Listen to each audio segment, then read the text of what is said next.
स्वागत है आपका हमारे चैनल क्राइम डायरी पर, जहां हम न्याय, भ्रष्टाचार और सत्ता के सबसे अंधेरे कोनों को उजागर करते हैं। अगर आप नए हैं तो सब्सक्राइब करना ना भूलें, घंटी का बटन दबाएं ताकि आपको हमारे हर नए वीडियो की सूचना मिलती रहे। आज हम आपको एक ऐसे मामले की सच्चाई बताने जा रहे हैं जिसने न तो खून खराबे से बल्कि एक नजरअंदाज डिजिटल जाल से भारत और दुनिया को हिला दिया। ये है पेगासस स्पाईवेयर स्कैंडल की सच्ची कहानी, एक ऐसी लड़ाई जो फोन्स, गोपनीयता और लोकतंत्र की आजादी पर लड़ी गई।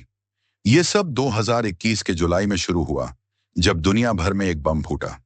एक पेरिस स्थित मीडिया संगठन फॉरबिडन स्टोरीज के नेतृत्व में, जिसे एमनेस्टी इंटरनेशनल ने समर्थन दिया था, 17 वैश्विक मीडिया संस्थानों ने एक झटके में एक बड़ा खुलासा किया। उन्होंने 50,000 से अधिक फोन नंबरों की एक लीक लिस्ट प्राप्त की थी, जिन्हें पेगासस स्पाईवेयर के जरिए निशाना बनाया गया था। ये स्पाईवेयर एनएसओ ग्रुप नामक एक इजरायली साइबर इंटेलिजेंस कंपनी द्वारा विकसित किया गया था, और उन हजारों नंबरों में से 300 से अधिक नंबर भारत के थे पत्रकारों, कार्यकर्ताओं, वकीलों, विपक्ष के नेताओं और भाजपा के कुछ नेताओं के। ये बस कोई सामान्य नाम नहीं थे। हम बात कर रहे हैं भारत के सबसे प्रभावशाली लोगों की, वो आवाजें जो सत्ता को जवाबदेह रखती हैं, आलोचना करती हैं और सच की आवाज उठाती हैं। नाम थे जैसे रवीश कुमार, एनडीटीवी के सीनियर पत्रकार, सिद्धार्थ वरदराजन, द वायर के सह संस्थापक और द हिंदू के पूर्व संपादक, सुप्रीम कोर्ट की वकील इंदिरा जयसिंह और विपक्षी पार्टियों के कई नेता। कुछ तो पहले से ही सरकारी निगरानी में थे, बाकी सिर्फ अपना काम कर रहे थे, खबरें लिख रहे थे, सवाल पूछ रहे थे, खुलासा कर रहे थे। लेकिन अब सबूत थे कि उनके फोन्स को संभवतः हैक किया गया था, जिससे किसी को उनकी हर बात, हर मैसेज, कॉल, ईमेल, लोकेशन और यहां तक कि माइक्रोफोन तक की जानकारी मिल रही थी। चलिए एक कदम पीछे जाते हैं और ये समझते हैं कि पेगासस आखिर है क्या। एनएसओ ग्रुप द्वारा विकसित इजराइल में स्थित पेगासस दुनिया का सबसे उन्नत राज्य प्रायोजित स्पाईवेयर है। यह स्मार्टफोन्स आईओएस और एंड्रॉयड दोनों में घुसने के लिए बनाया गया है, और इसके ऑपरेटर को डिवाइस पर पूरा नियंत्रण दे देता है, और यह सब कुछ बिना यूजर को पता चले हो जाता है। कोई संदिग्ध लिंक नहीं, कोई फिशिंग नहीं। कई मामलों में बस व्हाट्सएप कॉल का एक यादृच्छिक याद था और मैलवेयर पृष्ठभूमि में खुद से इंस्टॉल हो जाता था। एक बार अंदर जाने के बाद यह कॉल रिकॉर्ड कर सकता है, मैसेज तक पहुंच सकता है, जीपीएस लोकेशन ट्रैक कर सकता है, कैमरा और माइक्रोफोन चालू कर सकता है, एनक्रिप्टेड संचार पढ़ सकता है। 2019 में व्हाट्सएप ने एनएसओ ग्रुप के खिलाफ यूएस में मुकदमा दायर किया था, जिसमें 1400 उपयोगकर्ताओं को हैक करने का आरोप लगाया गया था, जिसमें राजनयिक और पत्रकार भी शामिल थे, व्हाट्सएप कॉलिंग के माध्यम से, एक कमजोरी के माध्यम से। और अब 2021 में दुनिया के सामने एक और बड़ा उल्लंघन था। यह बहुत बड़ा और अधिक चिंताजनक था। चलिए भारत में शामिल लोगों की बात करते हैं। सबसे प्रमुख नामों में से एक थे रवीश कुमार, भारत के सबसे सम्मानित पत्रकारों में से एक, जिन्हें एनडीटीवी पर अपने तेज टीवी शो के लिए जाना जाता है। उनका नाम लीक लिस्ट में कई बार दिखा, जिससे पता चलता है कि उन्हें हैक करने के कई प्रयास किए गए। फिर थे सिद्धार्थ वरदराजन, द हिंदू के पूर्व संपादक और द वायर के सह संस्थापक। उनका भी नाम था, जिससे भारत में पत्रकारिता की आजादी के बारे में गंभीर चिंताएं उठीं। सीनियर एडवोकेट इंदिरा जयसिंह, जिन्होंने सुप्रीम कोर्ट में कई महत्वपूर्ण मामलों की दलील दी, वो भी लिस्ट में थीं। उनका काम अक्सर महिला अधिकारों और न्यायिक स्वायत्तता जैसे मुद्दों पर सरकार की आलोचना करता था। सत्तारूढ़ दल के कई सांसदों के नंबर भी लिस्ट में मिले, जो दिखाता है कि यह सिर्फ विपक्ष को दबाने के लिए नहीं था, बल्कि नियंत्रण, निगरानी और शायद ब्लैकमेल के लिए भी। लेकिन सबसे डरावनी बात, इनमें से कई लोगों को तब तक पता ही नहीं था कि उन्हें निशाना बनाया गया है, जब तक लीक सामने नहीं आई। रवीश कुमार की टीवी पर बातचीत, सिद्धार्थ वरदराजन कोर्ट में इंदिरा जयसिंह को बहस करते हुए, और सभी के मन में एक सवाल था, अगर ये लोग निशाना थे तो और कितने लोग थे जो लिस्ट में नहीं थे? ये कितना गहरा था? जब आरोप सामने आए तो भारत सरकार की प्रतिक्रिया तेज और पूर्वानुमेय थी।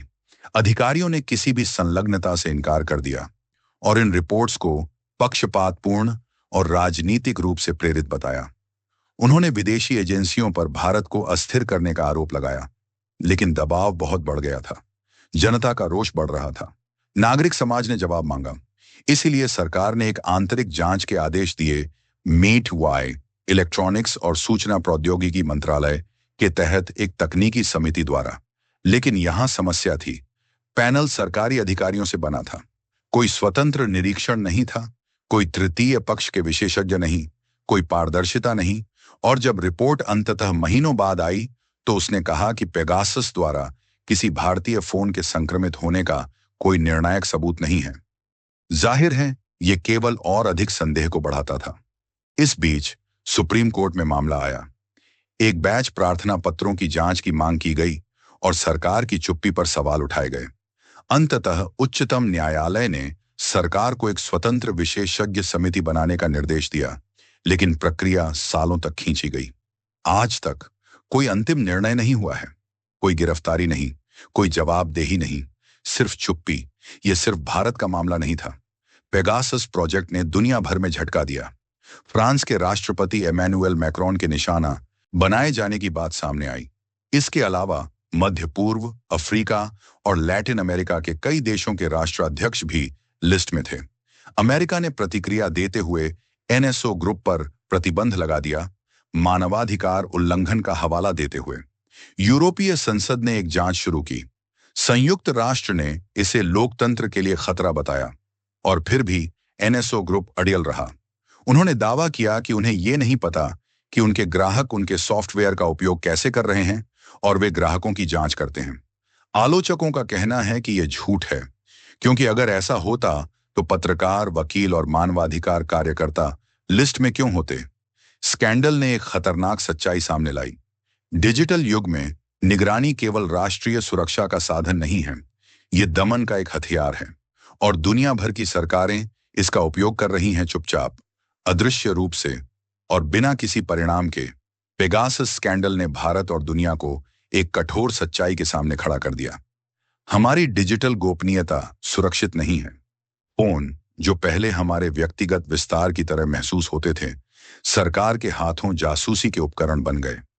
लोगों ने सवाल पूछना शुरू कर दिया। क्या निगरानी पर सख्त कानून होने चाहिए? खुफिया एजेंसियों की निगरानी कौन करता है? क्या नागरिक अपनी सरकार पर भरोसा कर सकते हैं? सक्रिय और पत्रकारों ने चरम डिजिटल स्वच्छता की प्रथाओं को अपनाना शुरू कर दिया। नियमित रूप से फोन बदलना, एनक्रिप्टेड ऐप्स का उपयोग करना, क्लाउड बैकअप से बचना। कुछ ने तो स्मार्टफोन्स ले जाना भी बंद कर दिया। लेकिन फिर भी डर बना रहा, क्योंकि अगर पेगासस घुस सकता है तो और क्या क्या कर सकता है। स्कैंडल ने भारत के पुराने निगरानी कानूनों, खासकर भारतीय टेलीग्राफ अधिनियम के बारे में बहस फिर से छेड़ दी, जिसमें राष्ट्रीय सुरक्षा के आधार पर संचार के आदेश की अनुमति है, लेकिन लगभग कोई न्यायिक निरीक्षण नहीं। तो अब क्या? खैर, लड़ाई खत्म नहीं हुई है। भारत में नागरिक समाज अब भी मजबूत डेटा सुरक्षा कानूनों की मांग कर रही है। एक मसौदा डिजिटल पर्सनल डेटा संरक्षण बिल पेश किया गया है, लेकिन आलोचकों का कहना है कि इसमें भी सरकार को बहुत अधिक शक्ति दी गई है। वैश्विक स्तर पर टेक कंपनियां अपना खेल बढ़ा रही हैं। एप्पल, गूगल और व्हाट्सएप ने एन्क्रिप्शन में सुधार किया है और जीरो क्लिक हमलों से बचाव के लिए पैच जारी किए हैं। लेकिन डिजिटल गोपनीयता की लड़ाई अभी जीती नहीं गई है, क्योंकि जब तक शक्ति होगी, वहां तक वे लोग भी होंगे जो इसे नियंत्रित करना चाहेंगे, और वे लोग जो हमें देखते रहेंगे। पेगासस स्कैंडल ने हमें एक चीज सिखाई। अपराध में हमेशा बंदूक नहीं होती। कभी कभी ये एक मैसेज, एक कॉल, एक क्लिक के साथ आता है, और कभी कभी ये साफ नजर आने वाली जगह पर छिपा होता है, बस एक आदर्श क्षण की प्रतीक्षा में। इस एपिसोड के लिए क्राइम डायरी पर देखने के लिए धन्यवाद। अगर ये कहानी आपको दिलचस्प लगी तो लाइक बटन दबाएं, इसे अपने दोस्तों के साथ शेयर करें और कमेंट में हमारी बातचीत जारी रखें। सब्सक्राइब करना ना भूलें और नोटिफिकेशन बेल दबाएं, क्योंकि अगले हफ्ते हम एक और विस्फोटक कहानी लेकर आएंगे जो आपके होश उड़ा देगी। तब तक जिज्ञासु बने रहें, सतर्क रहें और याद रखें, अपराध छिप सकता है, लेकिन हम कभी खोज बंद नहीं करते।